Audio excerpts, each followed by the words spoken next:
Orang mau salah, terserah mereka akan urusan dengan Allah. Aku yang sudah benar, kalau disalah ya aku gak mau ikut-ikutan salah. Itu arti ayat itu. Bukan kita dirugikan melulu. Kalau kita ikut Yesus itu, tiada lain kita akan mengalami freedom. Benar-benar freedom.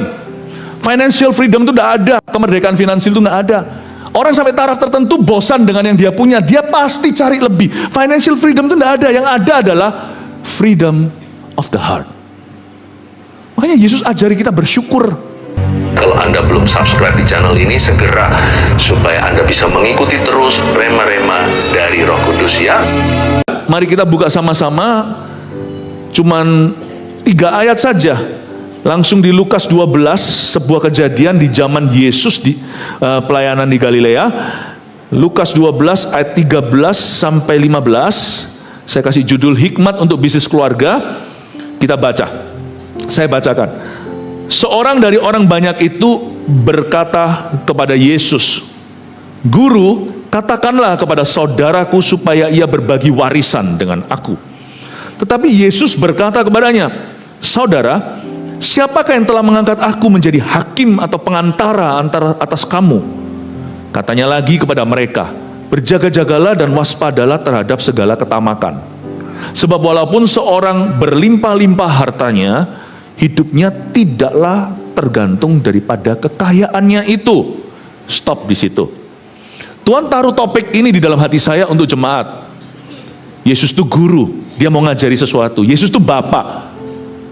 Dia ingin hidup kita itu bahagia. Dia ingin kita successful. Dia ingin kita berhasil, tapi bukan versi dunia, versi Tuhan dulu.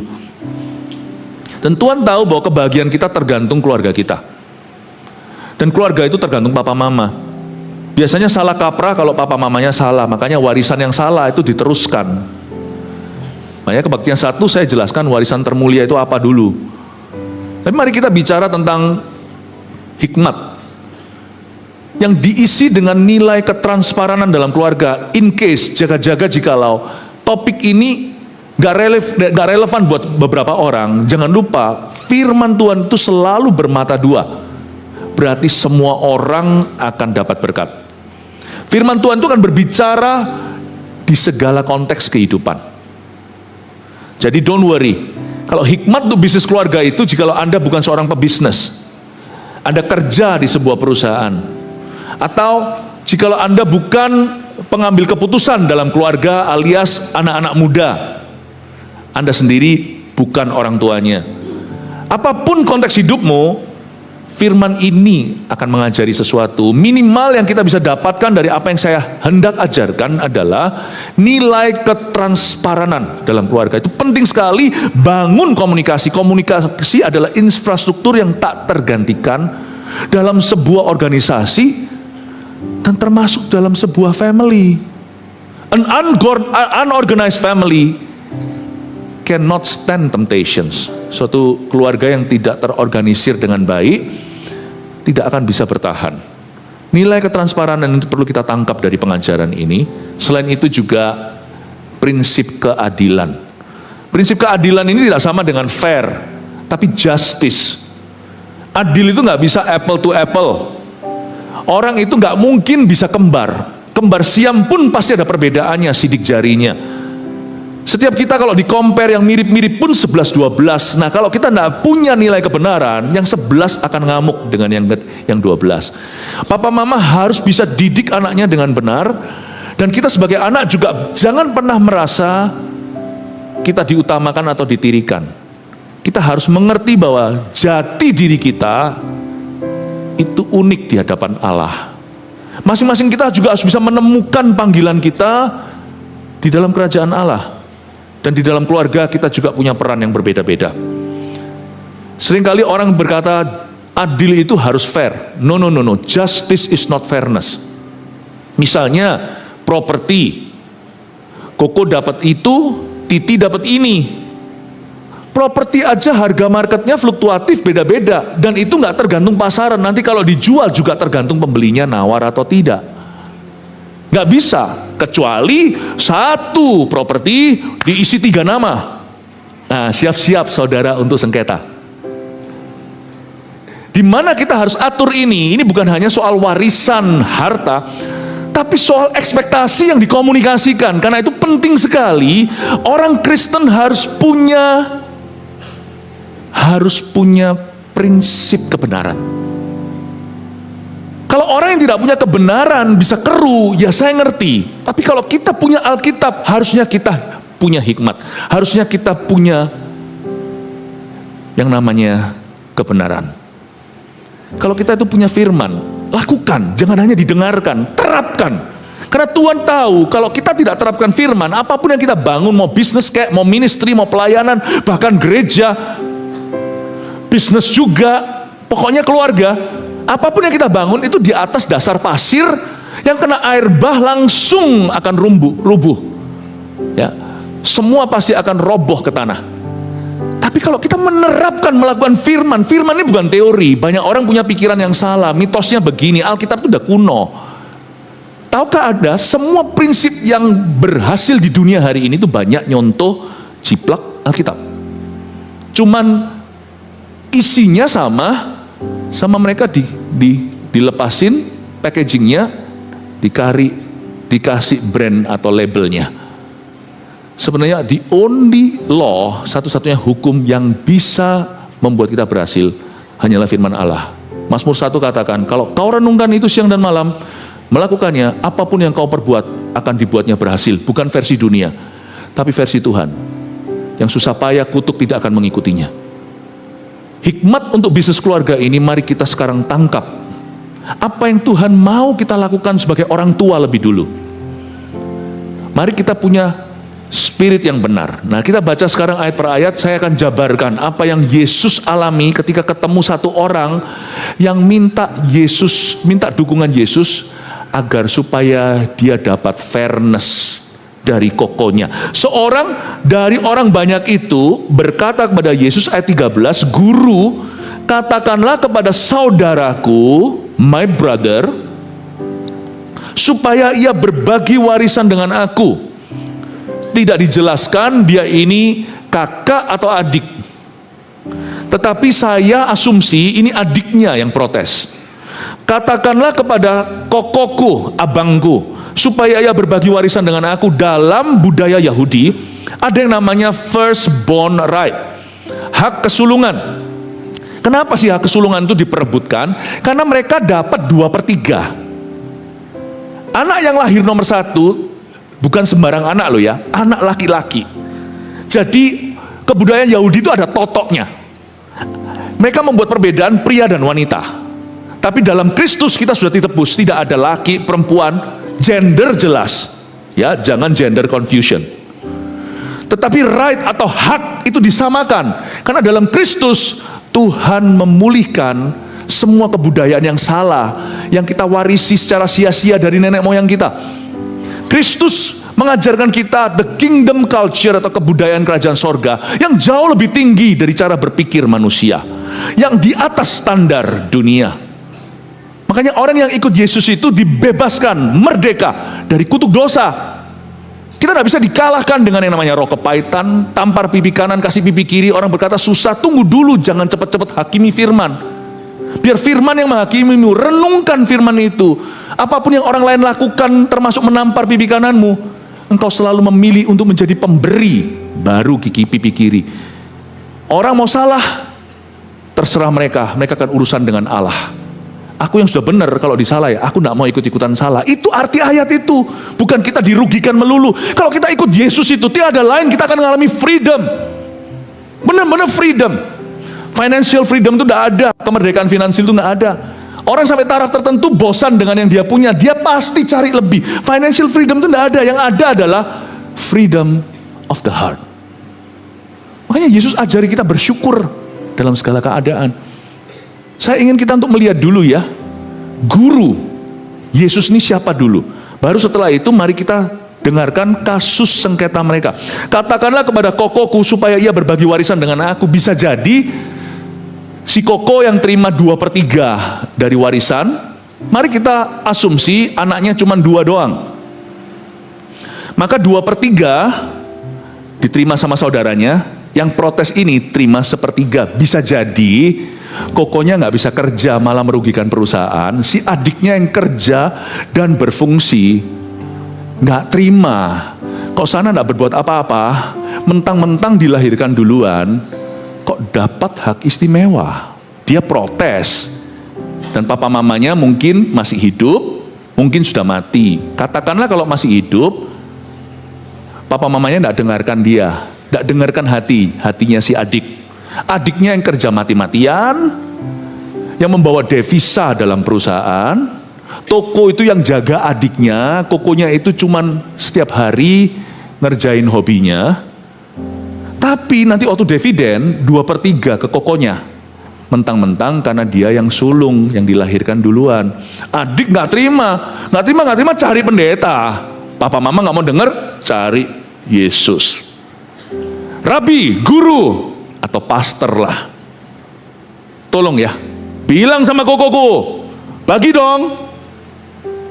Atau bisa jadi adiknya ini yang foya-foya, kokonya kerja mati-matian, tapi uang adik 1/3 memang nggak banyak, tapi seharusnya cukup jadi modal kerja, habis di judol dan pinjol,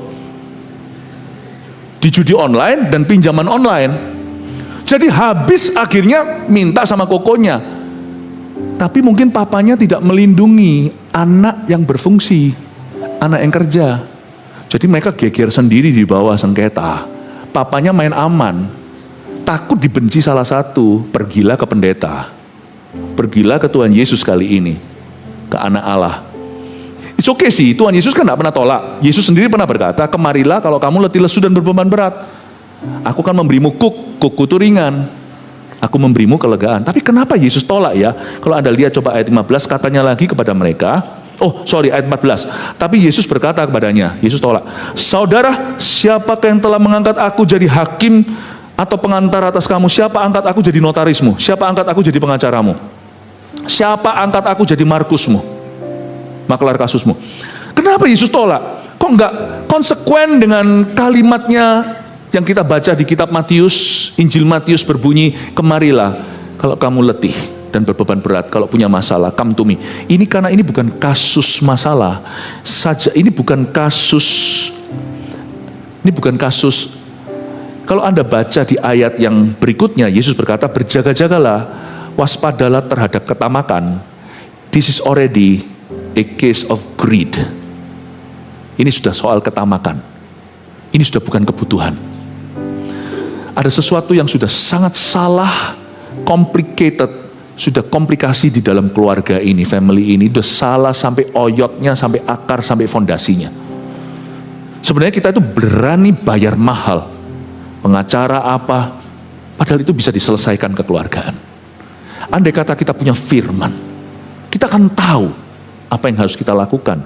Coba kita lihat sekarang kalimat Yesus, sekalipun Yesus menegur, karena Yesus itu bukan hanya juru selamat dan Tuhan, dia juga maha guru. Dalam kalimat tegurannya pun banyak lesson to learn. Banyak sekali pelajaran berharga. Kalimat pertama, ayat 15, katanya lagi kepada mereka, berjaga-jagalah dan waspadalah. Coba katakan berjaga-jagalah dan waspadalah. Kata berjaga-jaga dan waspada ini artinya antisipasi sebelum hari H. Bagus sekali, Yesus berkata, Yesus pakai case ini, Tuhan gak tolak mentah-mentah, Tuhan tegur mereka, hey guys, siapa yang angkat aku jadi pengacaramu? Sudah jadi berabe gini baru teriak-teriak Tuhan, guru-guru. Something is wrong, gak bisa cuman sekedar oke, bagi rata. Gak ada bagi rata itu, gak pernah ada di dunia ini bagi rata itu, gak ada. Cuman hatimu salah, kamu tamak. Atau mungkin kokonya tadi yang gak kerja, atau adiknya. Pokoknya ada sesuatu yang lebih salah daripada materi. Ini gak bisa diselesaikan secara material.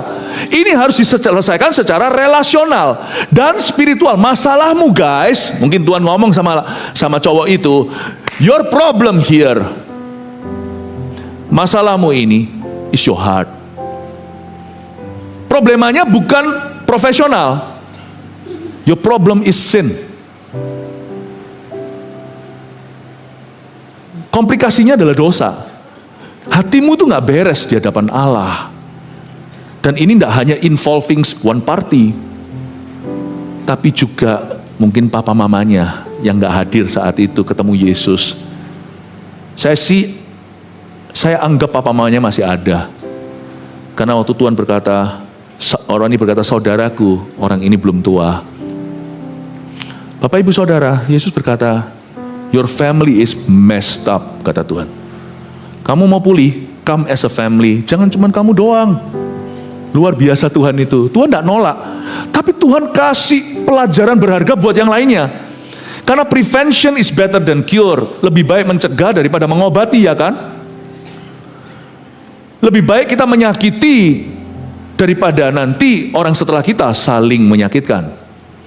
Yesus berkata seperti ini, berjaga-jagalah dan waspadalah. Antisipasi sebelum hari H. Persiapkan jauh hari sebelum kebutuhan itu sudah ada di depan. Berjaga-jaga itu artinya antisipasi. Waspada itu lakukan sesuatu. Kalau berjaga-jaga itu sifatnya pasif, pelan-pelan, masih ada waktu. Waspada itu sudah sikat, tebas.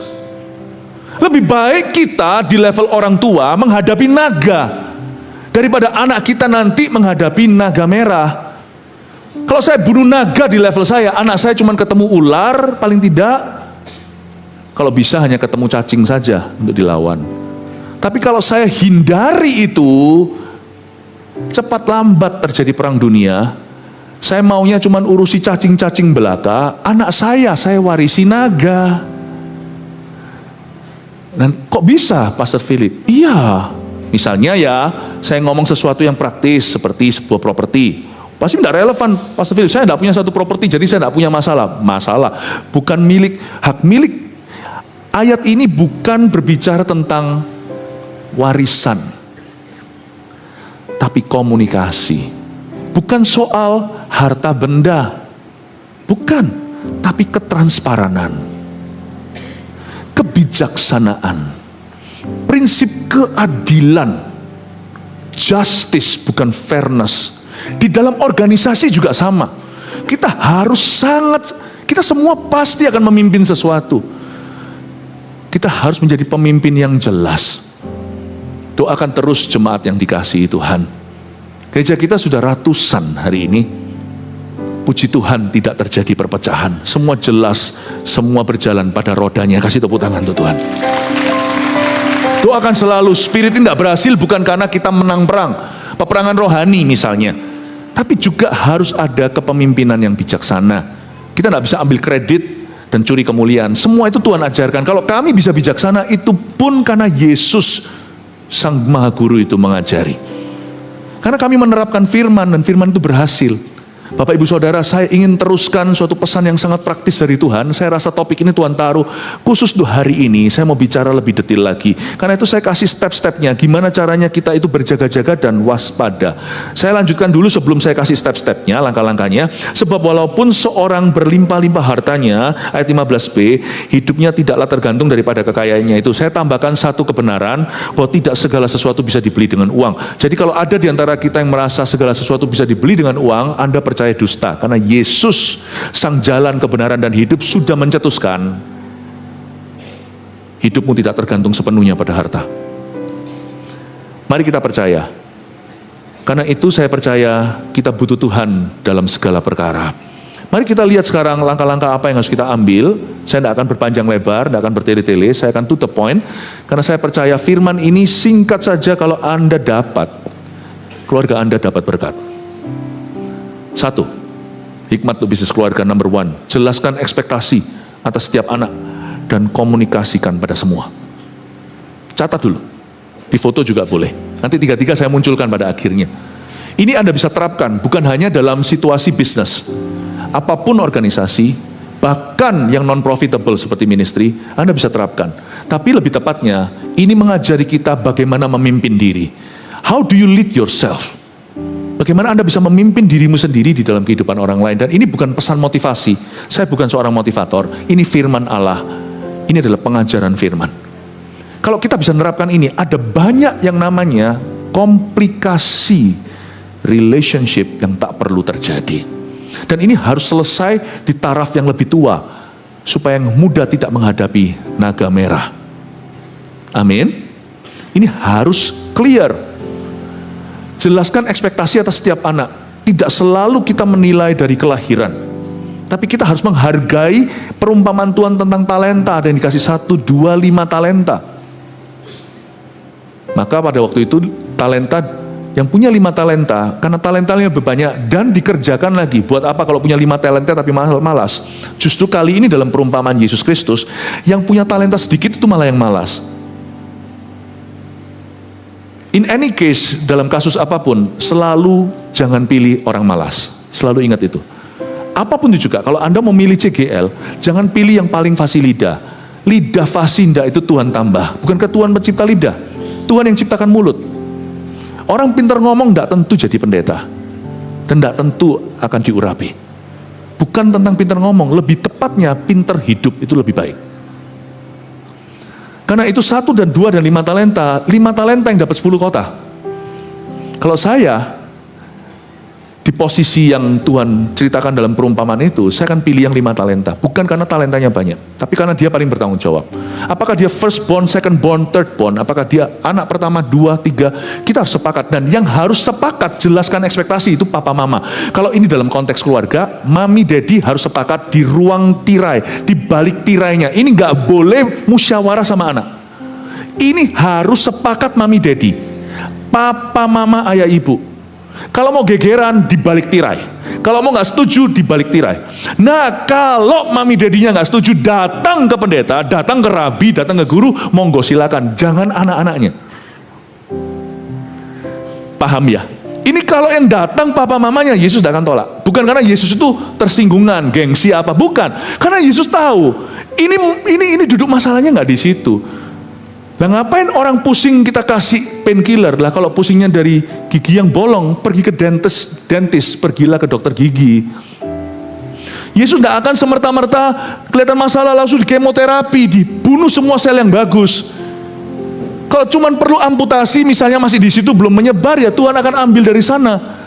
Tuhan itu tabib di atas segala tabib. Tuhan itu tidak pernah malpraktek. Waktu dia lihat seorang adik proteskan kokonya, dan mereka sudah hendak tuntut-tuntutan, Tuhan berkata,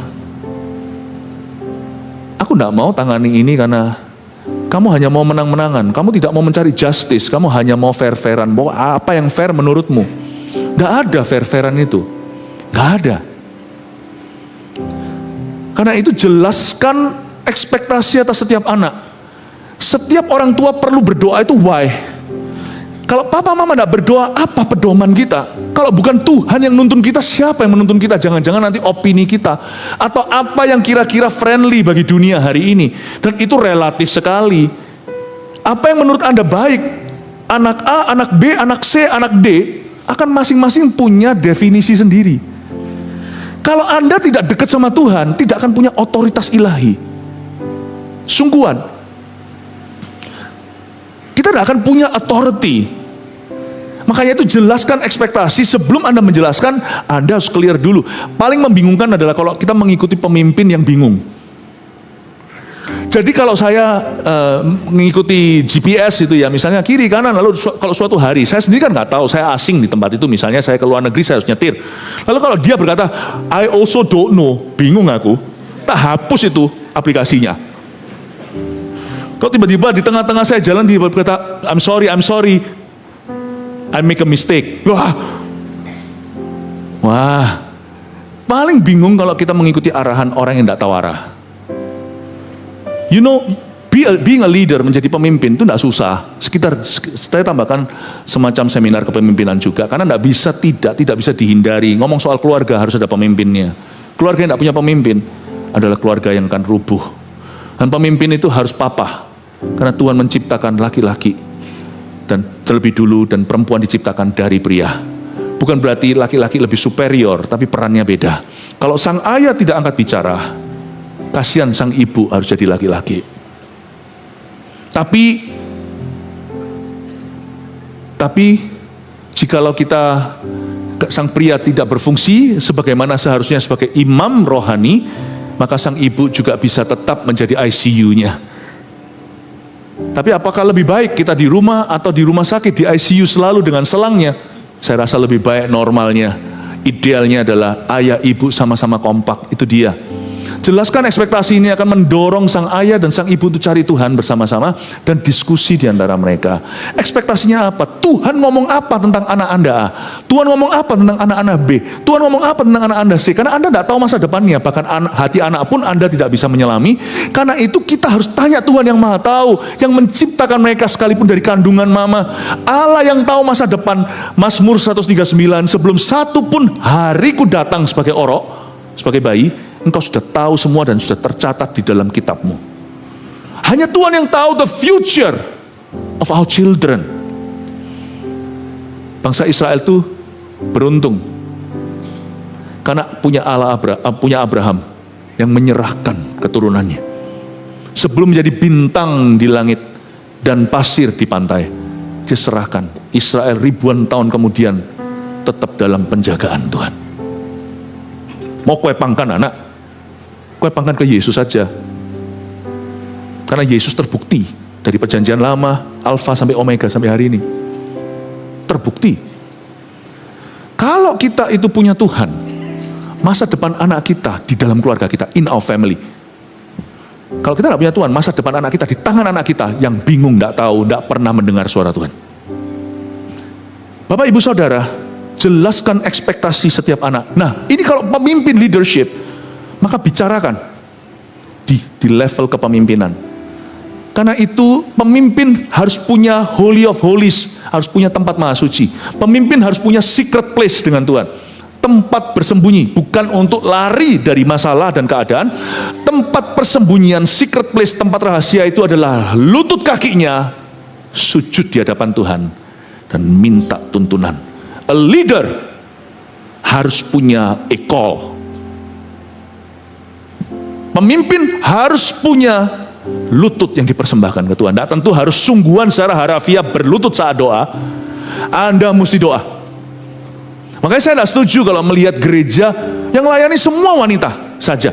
Loh, saya tidak membeda-bedakan. Justru jangan salah, gereja kita sangat percaya pelayanan perempuan.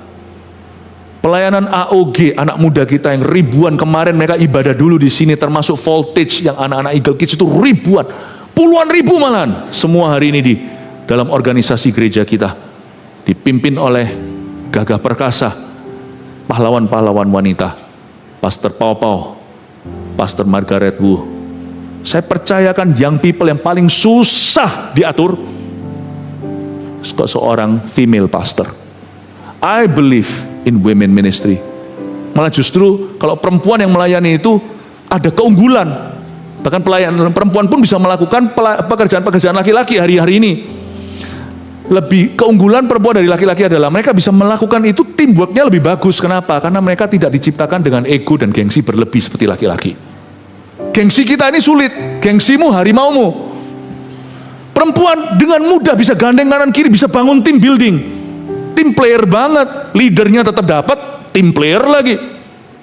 I believe wanita punya kelebihan yang laki-laki tidak punya, kita harus belajar. After all, bukankah kelebihan dari kelebihan Adam lah Tuhan ciptakan wanita? Perempuan itu dicipta dari kekuatan laki-laki, bukan dari kelemahannya. Sebelum jatuh dalam dosa. Having said that, however, setelah mengatakan hal itu, tetap saya katakan, Tuhan tidak pernah memecat laki-laki dari perannya sebagai imam dalam hubungan. Dalam keluarga apalagi, jelas-jelas imamat, hai suami. Tunduklah kepada Kristus. Sebagai kepala keluarga, dia kepalamu. Luar biasa. Itulah sebabnya seorang laki-laki harus diisi kepalanya dengan Tuhan, dengan Kristus. Hatinya terutama diisi dengan Tuhan. Jelaskan ekspektasi atas setiap anak. Kita harus dengar suara Tuhan, tapi jangan ngambil keputusan sendiri. Spion kiri dan kanan harus dipasang. Spion kanan kiri, the best spies atau dua pengintai terbaik yang terhebat dalam kehidupan anak-anak tiada lain. Yang ngintip dalam hadirat Allah adalah papa mama. Makanya dua pengintai sebelum mereka masuk Kanaan, bangsa Israel itu seperti lambang hari ini dalam setiap keluarga untuk mengintip masa depan anak-anaknya. Itu doa papa mama dan kesepakatan mereka. Jelaskan ekspektasi setiap anak. Itu sudah harus jelas dulu di hati kita sebelum kita keluar kamar. Lalu setelah itu itu cuma 50%. 50% keberhasilan dari poin 1 adalah setelah itu jelas, Anda mesti komunikasikan bukan kepada masing-masing, tapi kepada semua. Harus dikomunikasikan. Misalnya dalam konteks perusahaan, siapa CEO-nya? Di mana batas-batasnya Tuhan. Saya belajar dari Tuhan. Tuhan di kitab Yosua itu memberitahu pada Yosua. Meskipun Tuhan itu favorit banget dengan orang Israel saat itu, tapi Tuhan berkata, di utara batasmu itu sampai sini, di selatan, di bawah itu sebelum Mesir sana, ya, di daerah Yeriko sana sebelah kiri sampai sebelah barat itu sampai Mediterranean Sea, sampai lautan lepas, sebelah situ sampai wilayah Moab dan Ammon. Kamu tidak boleh masuk ke sana karena itu masih dulurmu, itu masih keturunan Lot. Kamu tidak boleh masuk ke Edom. Edom itu di sebelah selatan, turun ke bawah terus Mesir itu kamu harus berhenti di sana karena di situ tidak kuberi kepadamu. Tanah Kanaan itu tidak seluruh dunia. Tanah Kanaan, tanah perjanjian itu apa yang kujanjikan dengan boundary-nya. Keluar dari itu, saya tidak kasih kamu visa. Kamu akan rebut dari atas ke bawah. Tidak ada tempat yang kau pijakkan kakimu yang tidak kuberikan kepadamu kecuali kau memijaknya di luar perintahku. Ku beri boundary, aku memberimu batasan sampai bawah sana. Edom tidak boleh kau apa-apakan karena itu milik Esau. What a wise God. Yosua lagi favoritnya, luar biasa. Tapi Tuhan berkata, aku memberimu ini nyak koko, ko Esau. Situ Moab, Ammon. Wow. Bukankah orang Israel harusnya marah? Nggak fair Tuhan ini. Tahu nggak Esau itu waktu bangsa Israel keluar, Edom itu yang habisi bangsa Israel, kianati. Coba Anda baca dalam sejarah, Moab, Ammon, adu. Ada pula waktu bangsa Israel mau masuk, waktu berjalan di padang gurun zaman Musa, ditolak minta air, padahal cuman melalui, bukan mau rebut tanah mereka, karena Tuhan tidak janjikan. Mau jalan aja nggak bisa, sampai harus muter-muter, ditolak, nggak boleh. Padahal mereka berkata, apapun yang diambil oleh umatku saat berjalan, kami bayar berkali lipat. Nggak boleh, nggak boleh.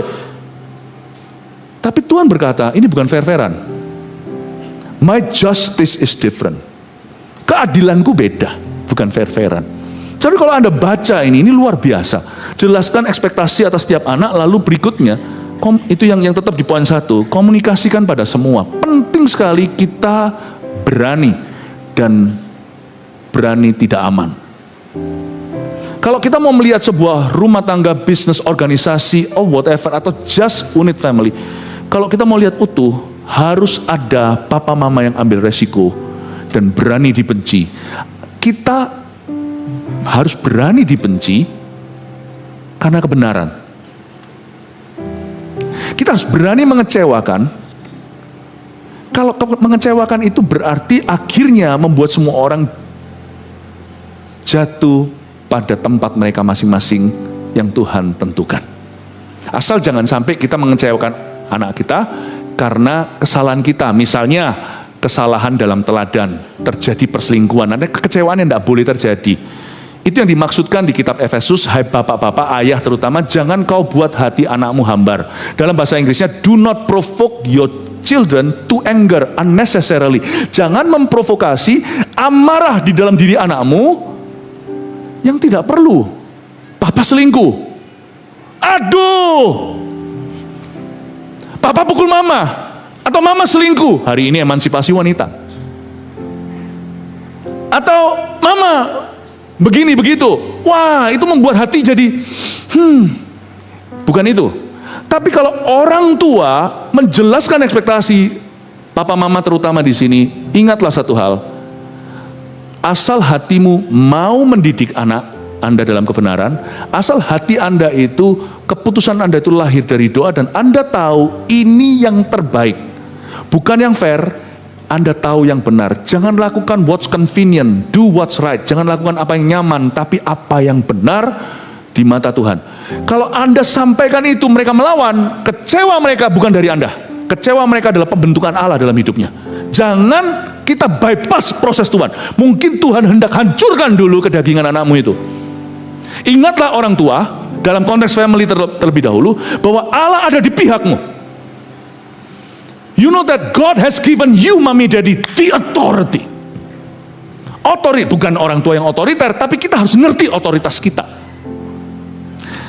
Di dalam hidup ini, di dalam peperangan rohani bukan hanya lewat doa, tapi misalnya kalau kita lagi gereja, kita menanam gereja di mana, kalau Tuhan suruh hasil doa dan kita lakukan dengan cara yang legal, dengan baik, lalu tiba-tiba misalnya di satu area terjadi penolakan, padahal semua izin di tangan, saya tidak goyang. Kita tetap akan usaha, Tuhan memberi koneksi siapa ya kita akan memakai jalur itu kalau Tuhan berkenan. Tapi saya tidak takut, karena saya tahu Tuhan di pihak siapa sih. Jikalau aku di pihakmu, siapa lawanmu? Aku akan memberkati orang yang memberkatimu, aku akan melawan orang yang melawanmu. Itu janji Tuhan pada Abraham, umat pilihan. Saya tahu kok, kita tuh harus tahu diri. Tahu diri itu bukan hanya sopan santun, tahu diri itu bukan hanya rendah hati, tahu diri itu juga authority. Tahu diri itu juga tahu bahwa Allah di pihak siapa. Kita harus tahu mama papa kalau kita itu sudah melakukan yang terbaik dan itu keputusan kita. Wong kita juga yang membangun keberhasilan itu sebelum ada anak misalnya, atau ketika mereka masih kecil. Ingatlah, authority is with you. Makanya tadi pagi saya jelaskan, papa mama saya kasih contoh, karena tadi soal warisan itu agak sedikit beda konteksnya. Saya tadi ada penekanan, papa mama nggak boleh takut sama HP anaknya. Ya kalau anaknya sudah besar, sudah menikah ya lain cerita. Anaknya masih kecil, HP-nya taruh, sapa teman-teman papa mama, berdiri, jabat tangan, ai susu, om tante. Anaknya pegang HP-nya, taruh, papa mama, oke.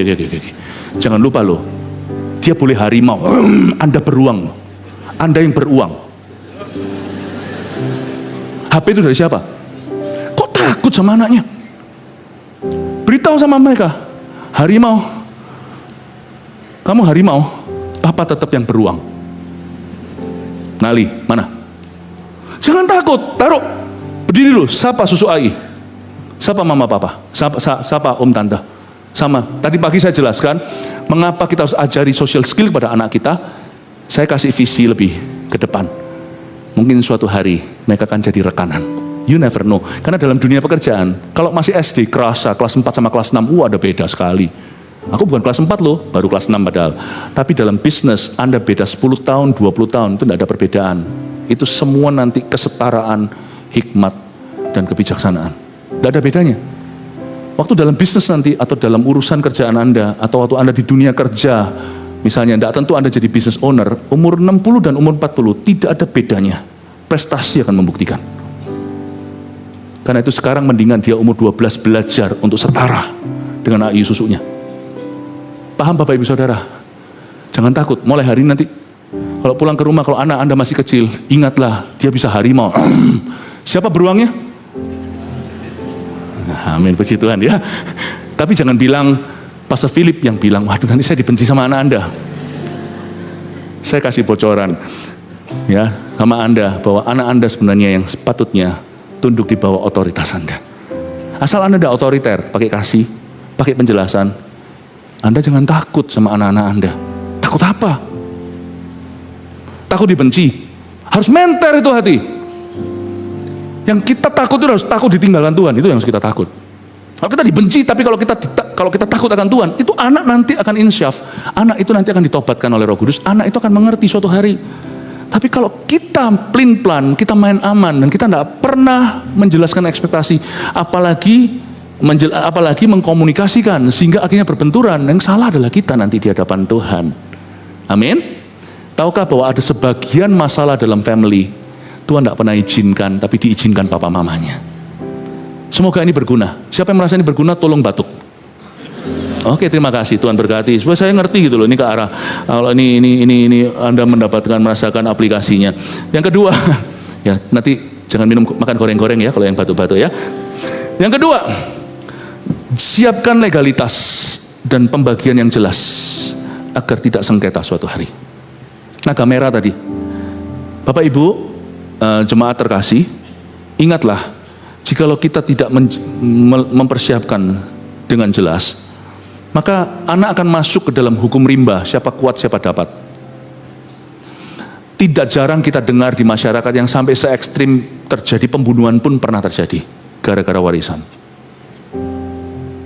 Papa mamanya, kalau masih hidup, pasti akan berjaga dan waspada untuk hal itu. Kalau orang dapat pemahaman, apa yang terjadi masa depan, kalau orang dapat bocoran, ini bisa terjadi nanti, dia pasti mendingan sekarang dia tegas, lugas, dan jelas.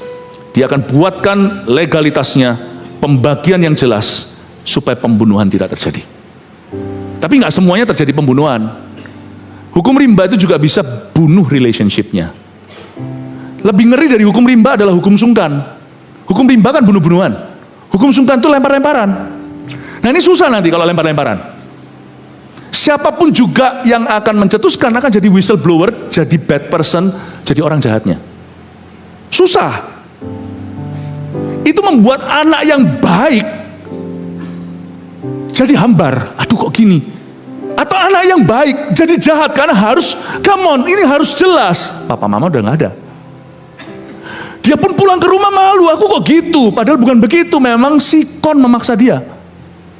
Kan gak bisa kita jalan dalam mengambang terus. Hanya Yesus yang bisa berjalan di atas air. Kalau kita terus di atas air, pasti kita mau lompat ke perahu. Perahu mana yang tampani nanti pada suatu hari ketika mama papa udah mati? Kalau kita tidak punya legalitas yang jelas dan pembagian yang tidak perlu diragukan, perlu dikomunikasikan. Kamu dapat ini, dapat ini, dapat ini, dapat itu. Kalau tidak dapat banyak, puji Tuhan. Tapi kalau keluarga yang tidak punya apa-apa, apakah lebih happy? Nggak tentu. Tetap ada isu, namanya hati manusia itu kemana-mana pasti ada problema. Urusannya bukan lagi soal harta, tapi perhatian, cinta. Papa lebih cinta dari kakak, atau lebih adik dari adik pada adik. Nah, pasti ada. Manusia itu tidak punya masalah pun cari masalah. Karena hati kita itu sudah lahir dalam masalah, Adam dan Hawa. Ayat ini bukan soal harta, tapi soal membagikan kasih. Bukan dengan rata, tapi sesuai pada porsi yang Tuhan tuntun dalam keluarga. Bapak ibu saudara, hukum rimba itu parah. Apa yang lebih payah? Hukum sungkan. Itu membuat orang benar, anak baik, menjadi harus turun tangan. Aduh, gak enak. Hukum rimba lebih parah. Siapkan legalitasnya, mesti jelas. Datang dengan harta itu namanya beban hidup. Kita mesti harus menjelaskan. Dan alangkah baiknya papa mama, sekali lagi saya ingatkan, di balik tirai itu harus selesai. Orang tua yang membawa pertengkaran dan perbedaan ke anak-anaknya, orang tua itu akan merusak mental anaknya. Sekali-kali nggak apa-apa, namanya kebocoran pasti terjadi, rumah kita sip. Nggak ada bangunan yang sempurna. Tapi kalau terus-menerus jadi lifestyle gaya hidup, saya rasa orang tuanya yang perlu bertobat. Saya harap ini berguna buat Anda ya, semua yang streaming juga, yang GMS Rooftop, ya, I can feel you, ya, jangan saya kelihatan di screen ya, enggak, saya bersama dengan Anda dalam Roh Kudus dan di dalam Firman, ya, yang rooftop katakan amin, ikut aja nggak apa-apa, iya puji Tuhan, amin, kasih tepuk tangan untuk Tuhan. Terakhir yang poin 3, dengan ini saya selesai. Yang ketiga, hikmat untuk bisnis keluarga adalah bangun budaya cari Tuhan dan kebenaran firman dalam pekerjaan. Bangun budaya cari Tuhan dan kebenaran firman dalam pekerjaan. Bangun bersama dengan keluarga. Minimal miliki suatu culture memelihara hari Sabat. Ke gereja seminggu sekali. Kita tuh cari apa? Misalnya kalau body, tubuh kita kan mesti istirahat. Hari Minggu meskipun tidak semua libur, kadang-kadang ada industri tertentu, ada sektor tertentu Minggu justru kerja.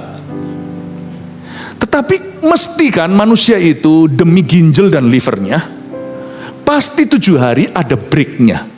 Itu kok universal ya di seluruh dunia. Coba bayangkan, itu hukum 10 perintah Allah. Itu terterapkan apapun agama negara itu.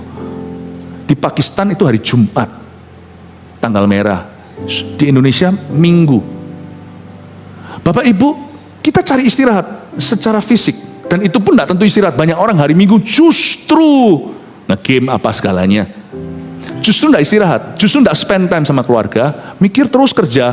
Nanti waktu kerja, guilty sama rumah. Bapak Ibu Saudara, yang kita cari adalah istirahat fisik. Kenapa kita tidak cari peristirahatan Tuhan?